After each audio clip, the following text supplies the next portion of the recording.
अस्सलामुअलैकुम। मेरा नाम सैयद वकार हुसैन शाह है और मैं आपको अपने यूट्यूब चैनल वकार वेल विशर में खुशामदीद कहता हूँ और अपनी क्लास का आगाज़ सूरह बकरा की आयत नंबर 212 से लेकर 214 तक करते हैं।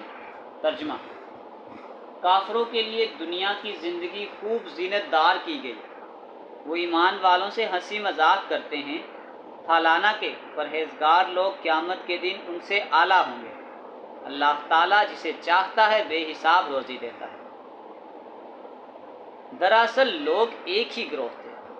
अल्लाह ताला ने नबियों को खुशखबरी देने और डराने वाला बनाकर भेजा और उनकी 7 सच्ची किताबें नाज़िल फरमाईं ताकि लोगों के हर इख्तलाफी अमर का फ़ैसला हो जाए। और सिर्फ उन्हीं लोगों ने जिन्हें किताब दी गई थी जो उसे दिए गए थे अपने पास दलाइल आ चुकने के बाद वापस आपस के बुग़्ज़ व अनाद की वजह से इसमें इख्तलाफ किया।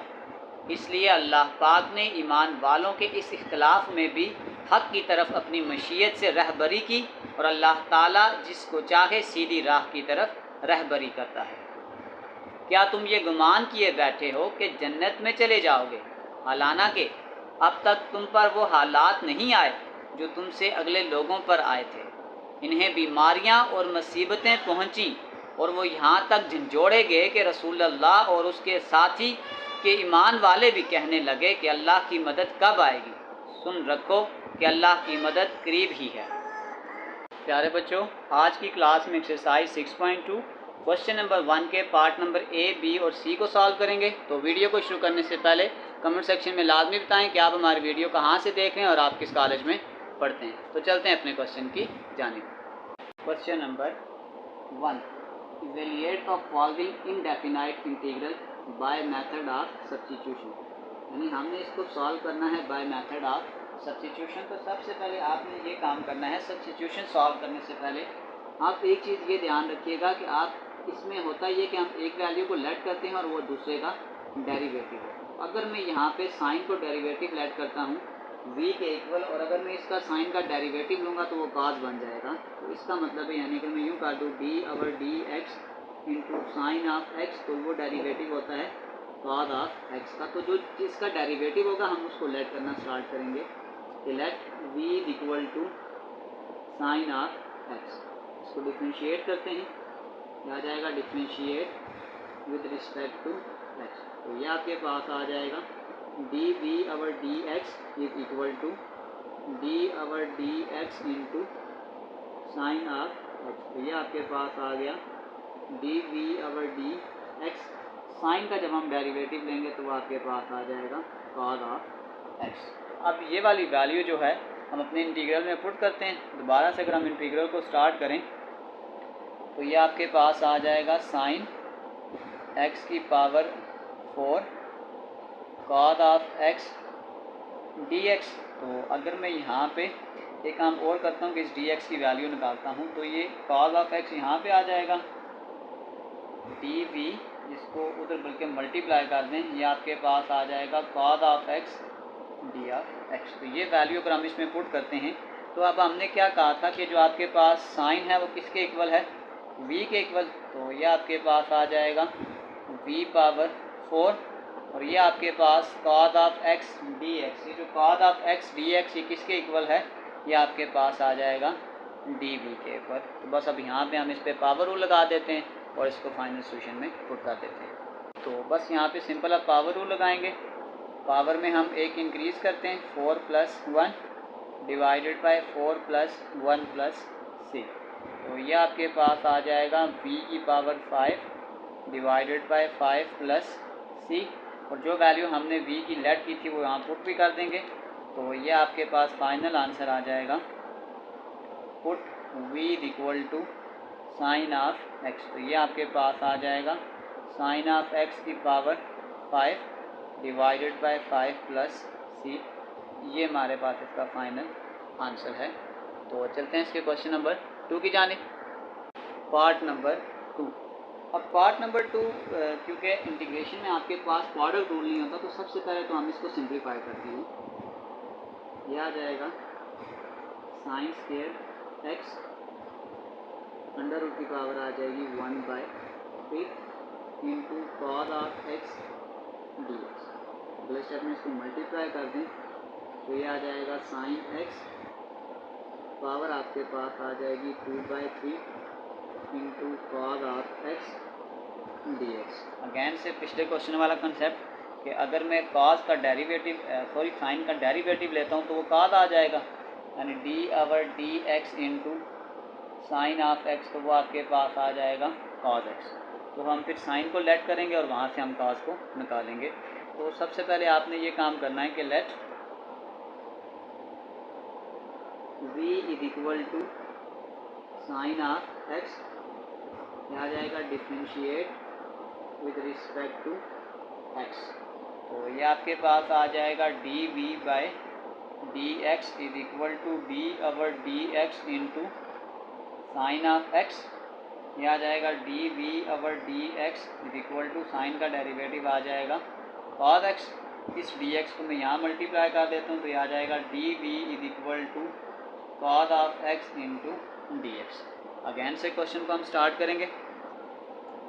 तो क्वेश्चन जब हमने स्टार्ट किया था तो ये आपके पास आ जाएगा साइन एक्स की power 3/2 cause of x into d x. तो वैल्यूज़ को पुट करें जो आपने लेट की थी। अब हमने साइन एक्स को कहा था कि ये v के बराबर है, तो ये आपके पास आ जाएगा v की पावर 3/2 और cause of x D of x को इन टर्म हम लिख सकते हैं डी वी। तो बस यहाँ पे हम सिंपल पावर रूल लगाएंगे, पावर में एक ऐड करेंगे यानी v पावर 3/2 प्लस 1, इसको साथ साथ डिवाइड भी करेंगे 3/2 प्लस 1 प्लस c आ जाएगा। यह आ जाएगा v 2 1 2 3 और 2 5, यानी यह आ जाएगा 5/2 डिवाइडेड बाय 5/2 प्लस c। अगले स्टेप में ये डिवाइड है, जब इसको हम मल्टीप्लाई में चेंज करेंगे तो ये आपके पास आ जाएगा 2/5 v की पावर 5/2 प्लस c। यहाँ पे v को पुट कर देते हैं कि put v is equal to sine of x, तो ये आपके पास आ जाएगा 2/5 साइन ऑफ x की पावर 5/2 प्लस c। ये हमारे पास इसका फाइनल आंसर है। तो चलते हैं इसके नेक्स्ट पार्ट की जानिब। यहाँ एक माइनर सी मिस्टेक है कि ये आपके पास 2/3 था, मैंने गलती से यहाँ 3/2 लिख लिया, तो आप बस जस्ट इसको चेंज कर लें। ये 3/2 नहीं है, ये आपके पास था 2/3, तो ये सारा हमें चेंज करना पड़ेगा, यानी ये 2/3 था, ये आ जाएगा 2/3 प्लस 1, यहाँ पे भी ऐसे ही हो जाएगा 2/3 प्लस 1। नीचे तो ये आपके पास 5/2 ही आएगा, लेकिन ये ऊपर आपके पास 3, नीचे ये 3 आ जाएगा। तो इसका मतलब ये हुआ कि आपके पास ये जो फाइनल आंसर आएगा ये आ जाएगा 3/5। एक छोटी सी मिस्टेक हमने कर दी है। तो चलते हैं इसके नेक्स्ट पार्ट की जानिब। Part number C. Part number C थोड़ा सा दूसरे क्वेश्चन से हट के है। सबसे पहले तो मैं इसकी तरतीब लिखता हूँ, फिर मैं आपको बताऊँगा कि इसको मैं ऐसे क्यों लिखा हूँ। इसको मैं यूँ लिखता हूँ log of cause of x into sine of x cos of x into D of x. अब मैंने आपको पहले कहा था कि हमने इन क्वेश्चन में करना ये है कि एक टर्म को हम लेते हैं, जब हम उसका डेरिवेटिव लें तो वो दूसरा बन जाता है। अगर मैं यहाँ पे इसको लेता हूँ v के इक्वल, तो let v equal to log into cos of x. तो सबसे पहले अगर आप यहाँ पे डिफ्रेंशिएशन अप्लाई करें तो आप ये देखेंगे कि हमारे पास ये वाली टर्म बन जाएगी। अगर हम करते हैं differentiate with respect to x, तो ये आपके पास आ जाएगा d v over d x is equal to d over d x into log of cos x.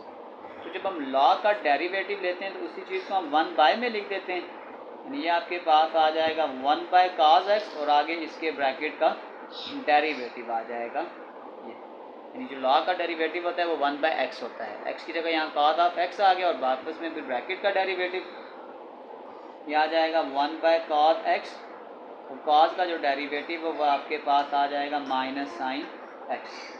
तो ये आ जाएगा d v over d x अगले स्टेप में इस डी एक्स को मैं वहाँ मल्टीप्लाई करता हूँ तो आ जाएगा d v is equal to minus sine x divided by cos of x, साथ आपके पास आ जाएगा डी एक्स।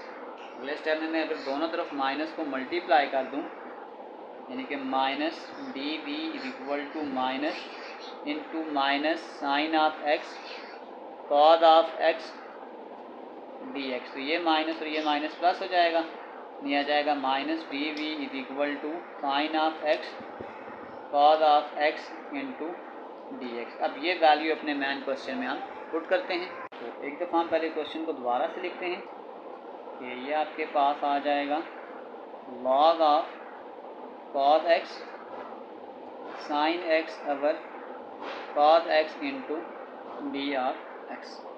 तो लॉग ऑफ कॉस एक्स को हमने लेट किया था कि किसके इक्वल है, v के। इस पूरी टर्म की जगह आपके पास आ गया था माइनस डी वी। अगर इस माइनस को मैं स्टार्ट में लिख लेता हूँ, -1 कर लें इसको, v डॉट डी वी। अब मैं यहाँ पे पावर रूल लगाऊंगा तो आ जाएगा -1, v की पावर जब कुछ नहीं है तो 1 plus 1 divided by 1 plus 1 plus c आ गया। यह आ जाएगा माइनस वी का स्क्वायर डिवाइडेड बाय 2 प्लस सी। और लास्ट में हम क्या कर देंगे कि पुट कर देंगे, put v equal to, v को हमने लेट किया था log ऑफ cos x आ जाएगा। तो ये आपके पास आ जाएगा minus log of cos of x का square divided by 2 plus c. ये हमारे पास इसका फाइनल आंसर है। इसी के साथ question number 1 part number A B और सी कंप्लीट सॉल्व हो चुके हैं। आखिर में मैं एक प्ले लिस्ट लगा दूंगा, उस प्ले लिस्ट में जाकर आप किसी भी वीडियो को विज़िट करना चाहें तो आसानी से विज़िट कर सकते हैं।